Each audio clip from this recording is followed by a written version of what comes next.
Dear students, welcome all of you in the last session of this unit. Here I will discuss the major classes of biomolecule, their functional role in cellular environment, as well as role of water molecule in shaping the form of life. Single cell is the smallest organizational unit, building block of any organism. Now, each cell is composed of several types of biomolecules.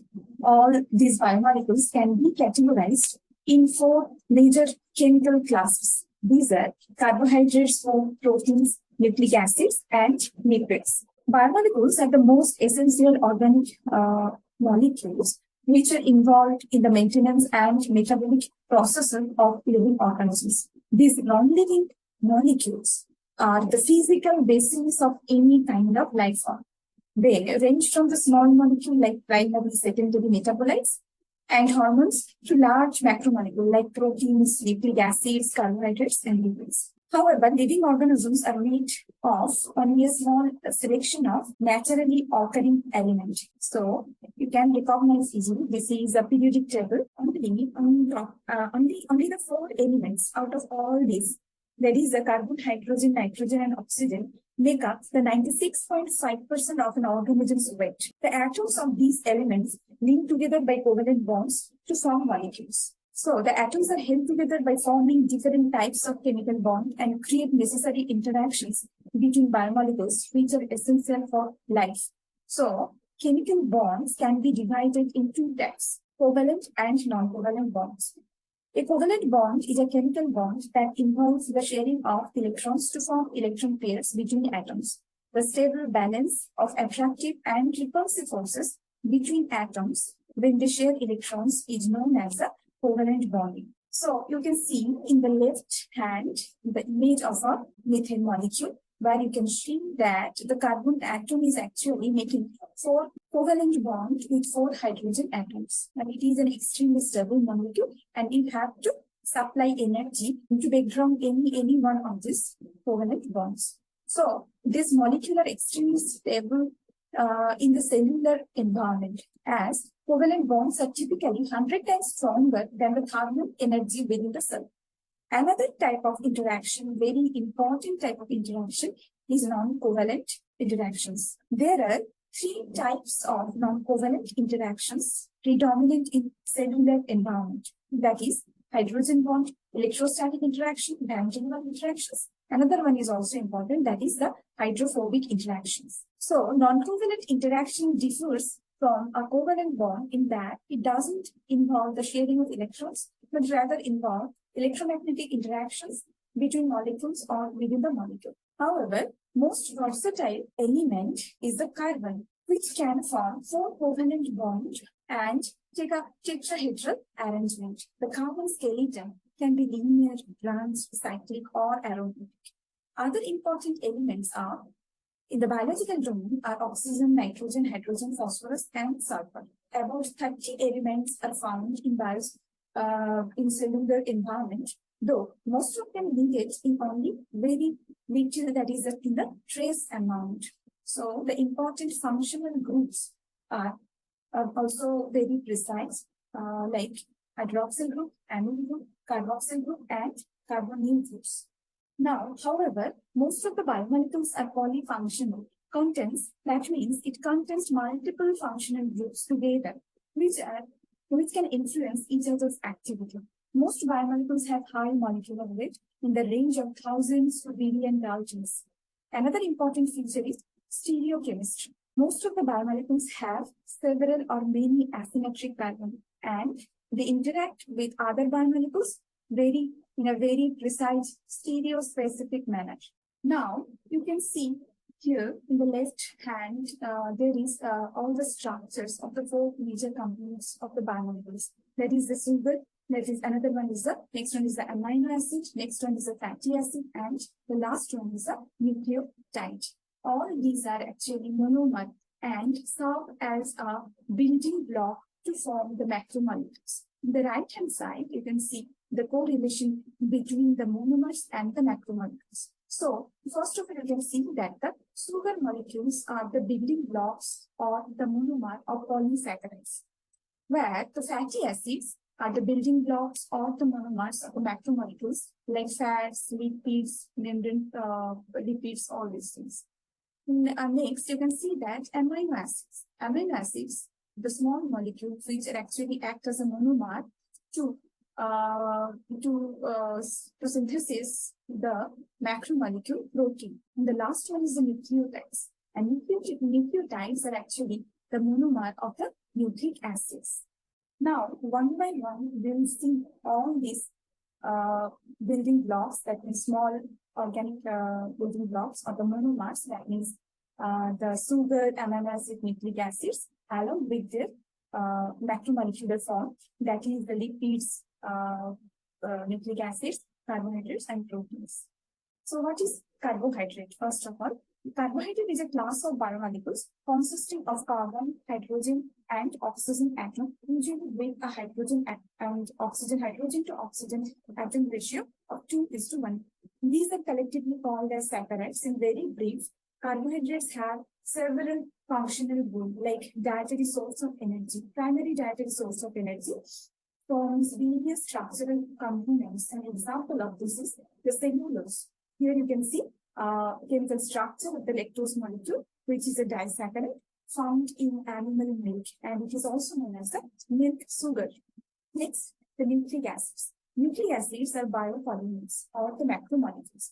Essential to all known forms of life, they carry the hereditary informations. They are composed of nucleotides. Nucleotides are the monomer components composed of a 5-carbon sugar, a phosphate group, and a nitrogenous base. The two main classes of nucleic acids are deoxyribonucleic acid and ribonucleic acid. If the sugar is ribose, the polymer is called as ribonucleic acid. If the sugar is deoxyribose, the version of another form of ribose, derivative of ribose, then the polymer is known as a deoxyribonucleic acid or DNA. Next, lipid. Lipids are a broad group of organic compounds which includes fats, waxes, sterols, fat-soluble vitamins, monoglycerides, diglycerides, phospholipids, and others. The functions of the lipids include storing energy, signaling, and acting as a structural component of cell membrane. Lipid is typically made of a glycerol backbone, 2 fatty acid tail, which is hydrophobic, and phosphate group, which is hydrophilic. So, in general, lipid is considered as an antipathic molecule. Next, protein. Proteins are large biomolecules and macromolecules that comprise one or more long chain of amino acid residues. Proteins have primary, secondary, or tertiary structure. The primary structure consists of amino acids that are linked by peptide bonds and form linear chain of polypeptides, whereas secondary structure is the hierarchical form of the primary structure, and it is made up of the polypeptide chains that fold up into 3-dimensional structure. Tertiary structure are the water-soluble protein that condense into compacted structure. Primary proteins forms a vast array of functions within organisms, including catalyzing metabolic reactions, DNA replications, responding to stimuli, providing structure to the cells and organisms, and transporting molecules from one location to another.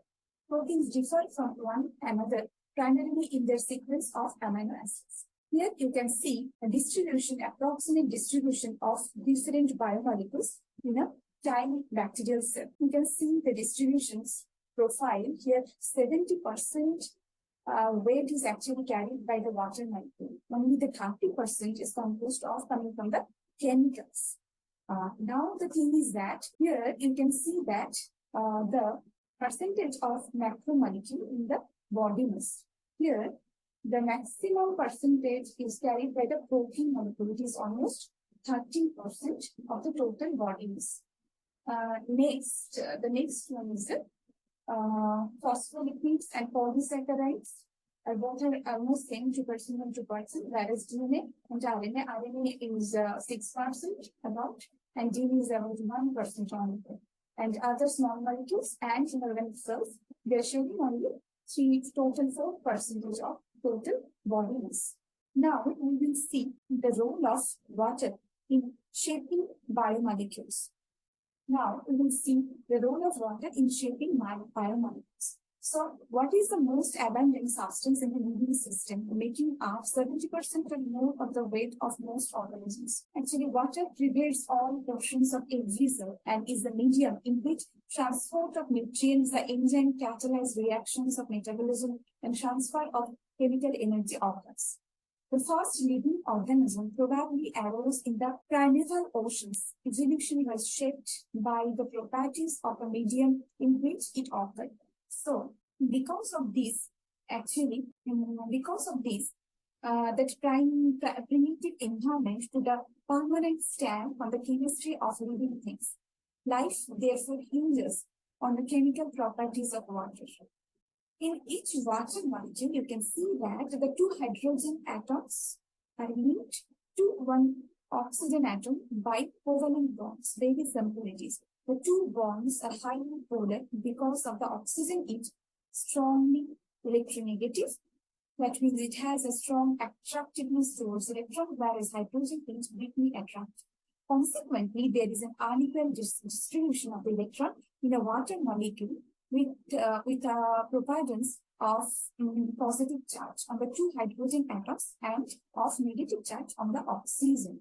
When a positively charged region of one water molecule approaches a negatively charged region of a second water molecule, the electrical attraction between them can result in a hydrogen bond. These bonds are much weaker than the covalent bonds and are easily broken by the random thermal motions that reflect the heat energy of the molecules. Thus, each bond lasts only a short time, but the combined effect of many weak hydrogen bonds can be profound.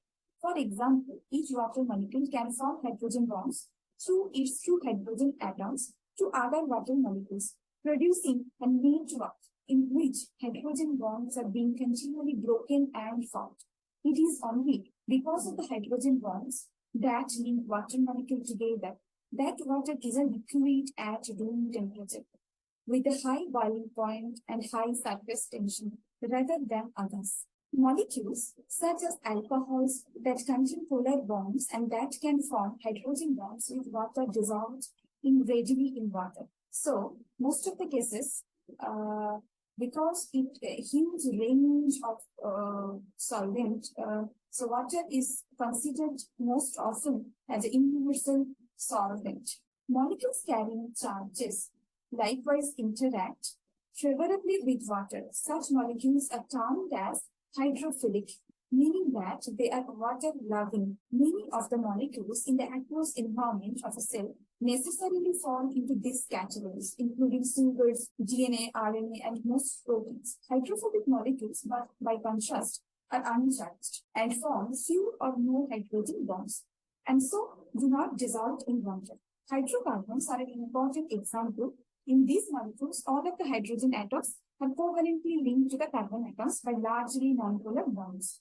Thus, they can't form effective hydrogen bonds to other molecules. This makes hydrocarbon as a whole hydrophobic, a property that is exploited in cells, whose membranes are constructed from molecules that have long hydrocarbon tails. In summary, from this session, we came to know the different types of categories of major biomolecules, that are the carbohydrates, proteins, nucleic acids, and lipids, and the most fundamental elements in cells. Then the role of chemical bonds, particularly the role of covalent and the non-covalent bonds. And next, what are the different monomers for the main macromolecules of life, that means in cells. Next, we came to know that what is carbohydrates chemically, and what are the functional role in cell, what is nucleic acid chemically, and what are their functional role, and what are the chemical composition of lipid and protein molecules, and what are their functional role, and a very approximate distribution of different biomolecules and water in a cell. Then we came to know how water actually helped in shaping the biomolecules, and what are the unique properties of water, and why water is so much important in the cellular environment. So these are the reference from where all the resources, informations in this slide I used. Thank you, all of you.